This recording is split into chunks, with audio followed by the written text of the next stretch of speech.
Preparando-nos então agora para mais um estudo e reflexão, eu quero convidá-lo agora e a todos que estão nos sintonizando nesse momento a buscar no Senhor nessa palavra de oração.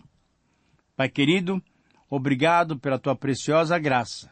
Senhor, nos enchemos de ousadia e penetramos na tua presença pelo precioso sangue de Cristo para buscarmos graça para esta ocasião.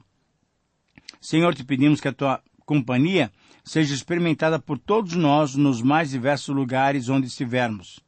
Também te pedimos que nos ilumines pelo teu Espírito, que a tua palavra possa moldar o nosso caráter.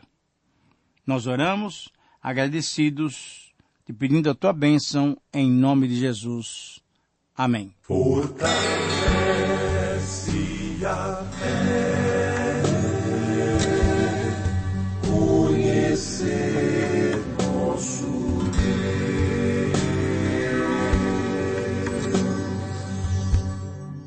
Querido amigo, hoje temos como objetivo estudarmos o texto de Apocalipse 22, 12 a 17. Nesse texto encontramos mais registros sobre a segunda vinda do Senhor Jesus, sobre a volta de Jesus como juiz. Jesus comparou a sua volta como o cortejo de um casamento quando ilustrou, com a parábola das 10 virgens, a sua volta. Lembre-se de Mateus capítulo 25, versículos 1 a 13. Jesus comparou a sua volta com a festiva caminhada do noivo, dos seus amigos e as amigas da noiva. Ele quis transmitir a ideia de que precisamos estar preparados para a sua volta, pois quem não estiver adequadamente pronto não poderá entrar nas bodas do Cordeiro. Um casamento oriental era uma cerimônia especial, precedida de determinado ritual que era preparado com antecedência. No dia marcado, o noivo, acompanhado dos seus amigos, ia numa caminhada festiva para a casa da noiva para recebê-la dos seus pais. Tendo já pago o dote, agora era o momento de conduzir a sua amada para o local do casamento, normalmente na casa dos pais do noivo, que acontecia a cerimônia. No percurso de ida, os amigos do noivo levavam as lamparinas acesas. No percurso da casa da noiva para o local da cerimônia, eram as amigas da noiva, as suas damas de companhia, que tinham a responsabilidade de levarem as suas lamparinas para iluminar o caminho. Na parábola que Jesus contou, ilustrando sua vinda, o noivo demorou um pouco mais do que era previsto e assim todas as virgens adormeceram. Quando o noivo chegou, as 5 virgens prudentes puderam acompanhar o cortejo. Enquanto isso, as 5 virgens despreparadas, num último recurso, foram comprar azeite, mas chegaram atrasadas na cerimônia. Depois de chegarem o noivo e seus amigos, a noiva e as suas damas de companhia ao local da cerimônia, o que aconteceu? A porta foi fechada. Quem estava preparado entrava e participava da cerimônia. Os não preparados não tinham mais acesso à festa. Na parábola contada por Jesus, mesmo insistindo, as 5 virgens nécias não puderam entrar e tiveram que ouvir: em verdade vos digo que não vos conheço. Mateus 25, versículo 12. Essas virgens nécias são comparadas àqueles que tiveram a oportunidade de se preparar para as bodas, mas não o fizeram. Quando o Senhor Jesus voltar, Ele não voltará mais para salvar, para dar oportunidade de arrependimento. Querido amigo, hoje é o dia aceitável. Quando Jesus voltar, Ele voltará como juiz para retribuir a cada um segundo as suas obras. Versículo 12. Assim, diante dessa realidade, nós vamos estudar então esses versos, dando-lhes o seguinte título: A volta de Jesus, o juiz. É isso mesmo que você ouviu. Esse é o título para Apocalipse 22, 12 a 17. A volta de Jesus, o juiz. Querido amigo, podemos olhar para essa parábola e traçar alguns paralelos com a segunda vinda do Senhor Jesus. Faremos isso com o objetivo de aplicar essas verdades às nossas vidas. Primeiro, as virgens podem ser comparadas com os crentes de hoje. Alguns são prudentes e outros imprudentes, mas todos parecem iguais. Segundo, a noiva é a igreja, isso é, os verdadeiros crentes que estão preparados. Terceiro, o noivo pode ser comparado ao Senhor Jesus Cristo, que virá buscar a sua noiva, isto é, virá buscar a igreja. Quarto, o pai da noiva é Deus, a quem o noivo pagou o dote. Jesus comprou a sua noiva, a igreja, com seu precioso sangue. Quinto, o azeite é o Espírito Santo. Assim como as virgens precisavam de azeite para manterem suas lâmpadas acesas, o crente precisa do Espírito Santo. O agir do Espírito Santo é a capacitação que ele nos concede para realizarmos as obras que Deus preparou de antemão para que andássemos nelas. Pensemos então no princípio eterno, na afirmação teológica desse texto de Apocalipse 22, 12 a 17. Tendo esse texto e tendo essa parábola em nossa frente, que lição podemos aprender que nos ajudam a extrair o princípio bíblico desse texto? Primeiro, todos nós encontraremos com o Senhor Jesus no tribunal para recebermos conforme os nossos atos. Por exemplo, conforme 2 Coríntios 5:10, na palavra de Paulo. Segundo, uma segunda lição é que nós não devemos esperar o dia do encontro, mas devemos nos preparar antecipadamente. 2 Coríntios 11, 2 e 3. Terceira lição, não devemos nos descuidar diante da aparente demora do Senhor Jesus. Veja 2 Pedro 3, 8 a 13. Quarta lição, ao nos prepararmos adequadamente, podemos ter certeza da nossa entrada no reino eterno do Senhor Jesus. 2 Pedro 1:11. Quinta lição, todo aquele que não se preparou adequadamente será lançado no lago de fogo, isto é, irá para o inferno. Mateus 25:30 e Mateus 25:41 a 46. Muito bem, então, diante dessas lições, será que conseguimos extrair um princípio para a nossa reflexão hoje? Sim, o princípio que extraímos desses textos e dessa parábola e que devemos aplicar em nossas vidas, ele é visto nessa frase. Todo cristão verdadeiro deve manter-se vigilantemente preparado para se encontrar com Jesus, o juiz. Eu repito, esse é o princípio, esse é o princípio desafiador para todos nós que vamos estudar Apocalipse 22, 12 a 17. Todo cristão verdadeiro deve manter-se vigilantemente preparado para se encontrar com Jesus, o juiz. Nesses versos nós vamos encontrar, então, 3 maneiras pelas quais devemos nos preparar para nos encontrarmos com o Senhor Jesus como juiz. A primeira maneira de nos prepararmos para nos encontrarmos com Jesus é atentar para a iminência da sua volta. Versículos 12 e 13. Eu leio para você o versículo 12 agora. Eis que venho sem demora, e comigo está o galardão que tenho para retribuir a cada um segundo as suas obras. Querido amigo, é o próprio Senhor Jesus que declara a iminência da sua vinda pela segunda vez. Isso é, ele faz 3 vezes essa referência nesse capítulo, no versículo 7, nesse versículo 12 e também no versículo 20, que estudaremos no próximo programa. Cada vez, a vinda dele é ligada ao consolo ou à recompensa que é dada aos fiéis. Para aqueles primeiros cristãos perseguidos, era a melhor palavra que poderiam ouvir. o Senhor Jesus virá sem demora. Além de garantir que a sua vinda ocorreria logo, conforme o seu tempo, Jesus também confirma que viria para galardoar os fiéis, isto é, para abençoar aqueles servos preparados. Para esses que se preparam, o dia do Senhor sempre é bem-vindo. Enquanto a palavra traduzida por galardão frequentemente representa um prêmio ou um salário desejado, ela pode ser também identificada como salário do pecado. A menção das duas categorias no versículo 11 sugere essa possibilidade. Entendido, então, dessa maneira, o versículo 12 falaria a respeito da mesma distinção entre os justos e os injustos. Os injustos receberão o fogo eterno. Os justos receberão a bênção eterna.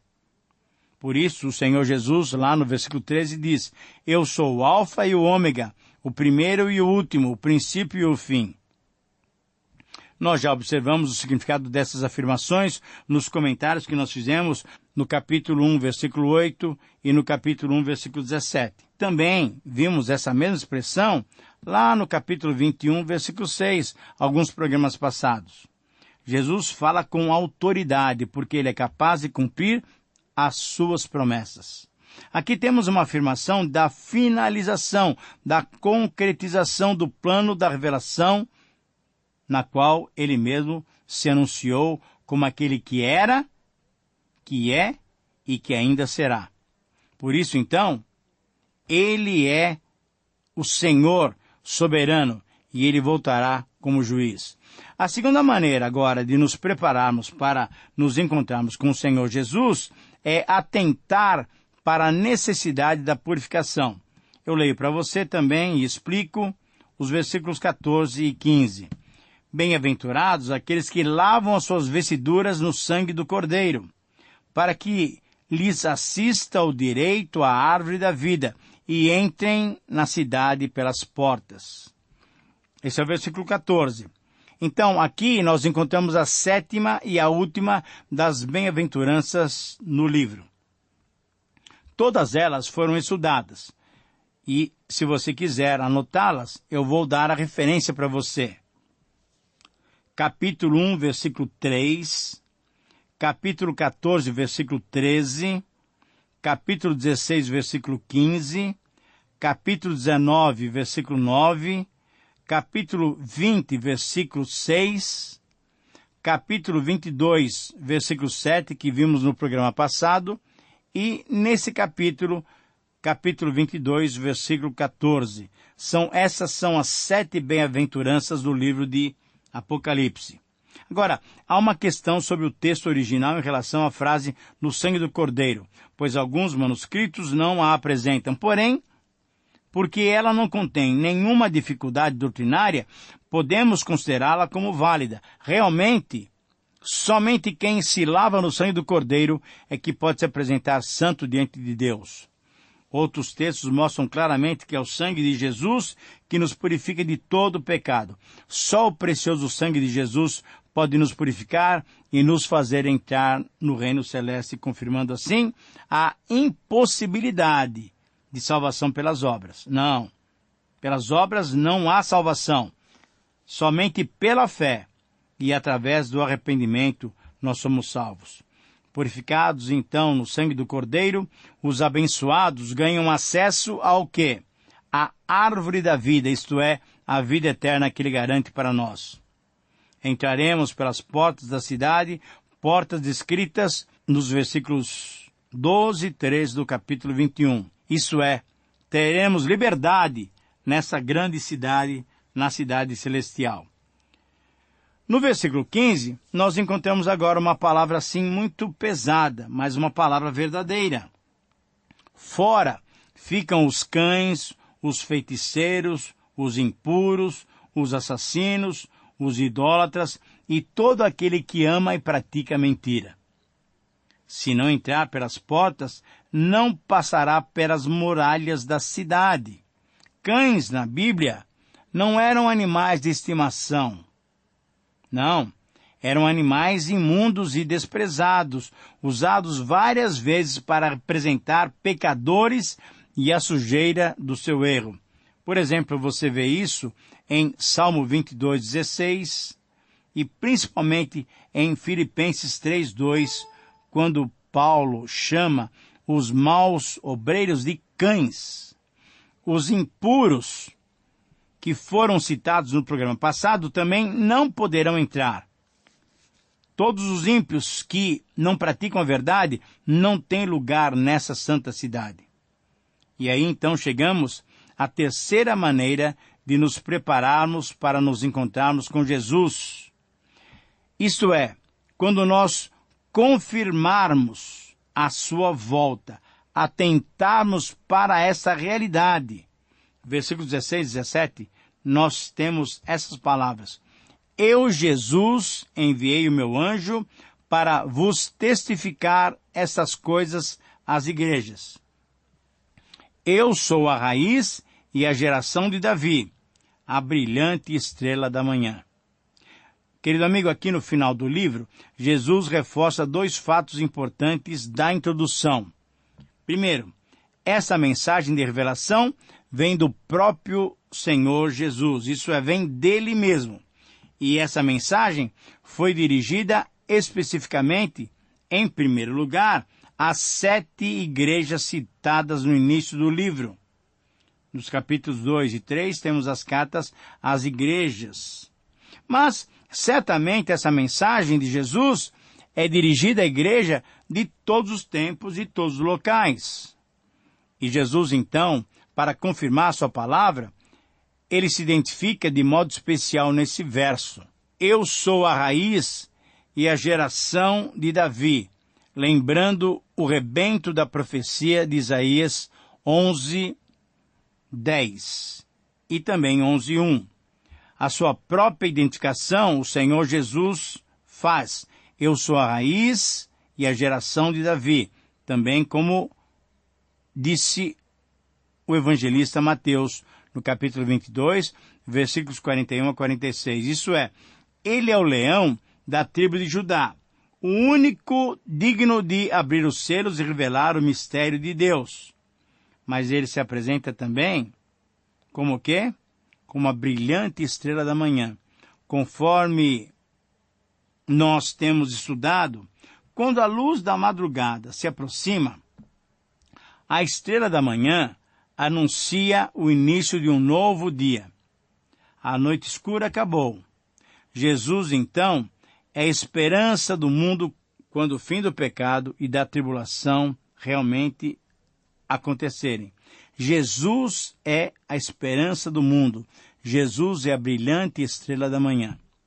Veja bem, mesmo por Balaão, o falso profeta que não conseguiu amaldiçoar o povo de Deus, mas só abençoá-lo, Jesus já tinha sido profetizado com uma estrela que procederia de Jacó. Na carta à igreja de Tiatira, Jesus prometeu dar a sua estrela da manhã, representando então o quê? Toda esperança e otimismo que vem com a presença de Deus aos vencedores. E agora ele mesmo assume a descrição como mais uma maneira de se identificar. Ele é a preciosa estrela da manhã.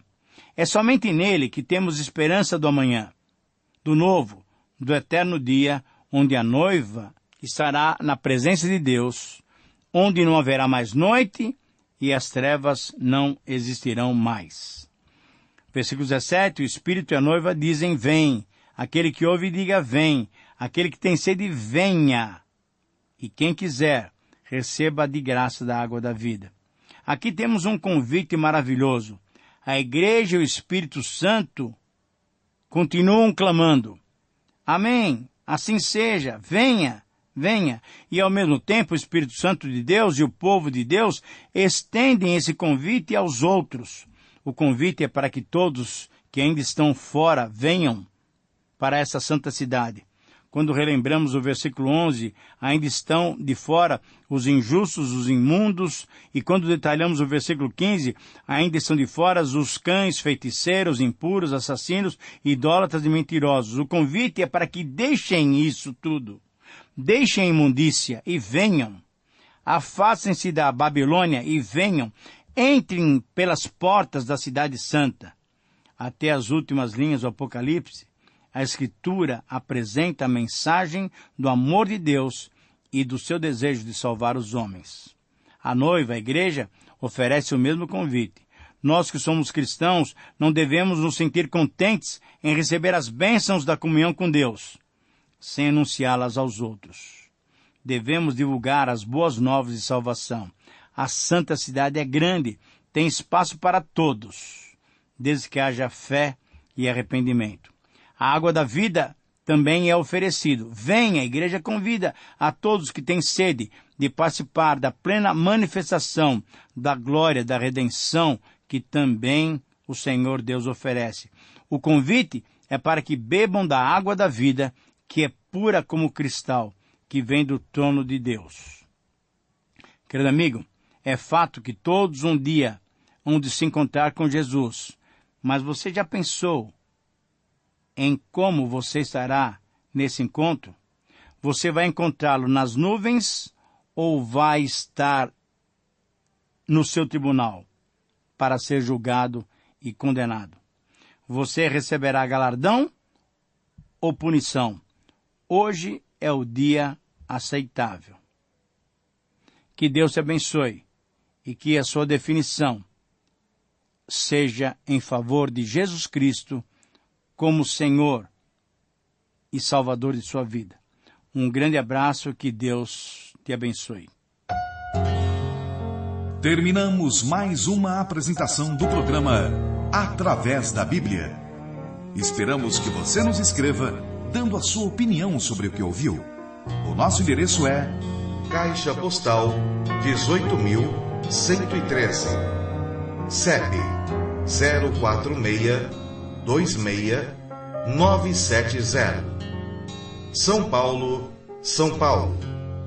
Ou pelo e-mail atravésdabiblia@transmundial.com.br. Este programa foi produzido nos estúdios da Transmundial.